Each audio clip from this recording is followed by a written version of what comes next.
अस्सलाम भाईजान, 500 का पेट्रोल डाल दो। यार वही नहीं है साथ में टोपर पर का। हाँ भाई, मुझे भी वही लग रहा है। ये फ्लास्क का नंबर 1 टॉपर था। इतने से हाथ मारे आगे पंप पे काम करता है। हाँ, तुम भी वही हो जो मेरे साथ पढ़ते थे। फिर देर हो गया यार, मिले नहीं, आज मिल तो लो मेरे साथ। पीछे हमारे कपड़े गंदे कर रहे हैं। कपड़े तो हालत भी बखारियों का बदतर है। ऐसा तो ना करो, काफी देर के बाद मिले, अब तुम मिल भी नहीं रहे हो मुझे। तुम्हारी हालत है हमसे मिलने की। इसके कपड़े तो देखो यार कैसे फटे हुए हैं। भाईजान कपड़े पे तो ना जाओ, तुम इकट्ठे बैठ के पढ़ते रहे हैं भाईजान, आप बातें करने लग पड़े। इसका मतलब ये तो नहीं आप लोग मुझे बातें कर रहे हो।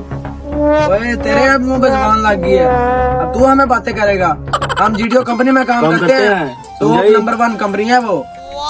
इसे गाड़ी कर सकते काम उधर कभी। बातें खत्म हो गई तो काम बताओ क्या है? यार दिलवाने तो हम पेट्रोल आए थे, अब तुम्हारा चेहरा देख के हम पेट्रोल डलवाने का भी मोड़ नहीं कर रहा। मेरा कैसे करता है यार, 10 भी खुले दे देता हूँ पैसे, पर मेरे पास है नहीं है। ओह नो साहब जी, आप खड़े हुए, आप इधर बैठे हैं। साहब जी बैठिए जरा। साहब जी आप क्या बातें कर रहे थे आप लोग? ये साहब जी है बात। यार ये साहब जी है, ये देखो। हाँ जी, ये साहब जी है। ये साहब जी क्या इसकी तो ही ना कर, ये तो बुखारियों से बदतर है। साहब जी क्या है? लगता साहब है। ओए खामोश हो तुम। साहब जी जीडीओ कंपनी के सीईओ हैं, मालिक है उस कंपनी के। तुम लोग साहब जी को बातें कर रहे हो। जीडीओ कंपनी का ये सीईओ है ये? हाँ जी, जिस कंपनी पे आप लोग काम कर रहे हैं ना, उस कंपनी का मैं खुद मालिक हूँ। यही बैठा तुम दोनों की नौकरी खत्म कर सकता हूँ। साहब जी हमें माफ कर दो। माफ कर दीजिए सर, माफ कर दो।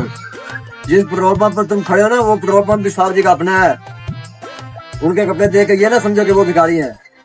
ये तो मैं कहीं गया हुआ था, इसलिए साहब जी खुद पेट्रोल पंप पे काम कर रहे हैं। माफ कर दूं मैं सर, माफ कर दूं।